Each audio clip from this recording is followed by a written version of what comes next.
ब्रेकनंतर बुलेटिनमध्ये आपल्या सगळ्यांचं पुन्हा एकदा स्वागत। शिवसेना धनुष्यबाण चिन्हासंदर्भात उद्या सुप्रीम कोर्टामध्ये अंतिम सुनावणी होणार आहे। ॲडव्होकेट असीम सरोदे यांनी या संदर्भातलं ट्विट केलेलं आहे। धनुष्यबाण हे चिन्ह शिंदेंच्या शिवसेनेला दिल्यानंतर आता उद्धव ठाकरे यांनी सुप्रीम कोर्टामध्ये याचिका दाखल केली होती उद्धव ठाकरेंच्या शिवसेनेच्या वतीनं, आणि त्या संदर्भात उद्या सुप्रीम कोर्टात अंतिम सुनावणी होईल असं ॲडव्होकेट असीम सरोदे यांनी ट्विट केलेलं आहे।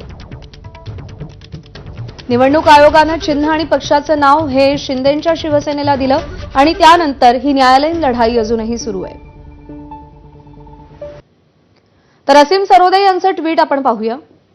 शिवसेना धनुष्यबाण चिन्हासंदर्भात उद्या अंतिम सुनावणी घेणार असं सर्वोच्च न्यायालयानं जाहीर केलं। 8 ऑक्टोबरला न्यायाधीश सूर्यकांत सुनावणी घेतील अशी अपेक्षा आहे। इकडे मोदी बांधून तयार नसलेल्या विमानतळाचं नवी मुंबईत दिखाऊ उद्घाटन करणार आणि त्याचवेळी संविधानासोबत अनैतिकता करून सत्तेच्या हवेत असलेल्या शिंदेंचं विमान सर्वोच्च न्यायालय जमिनीवर पाडणार का, लवकरच कळेल।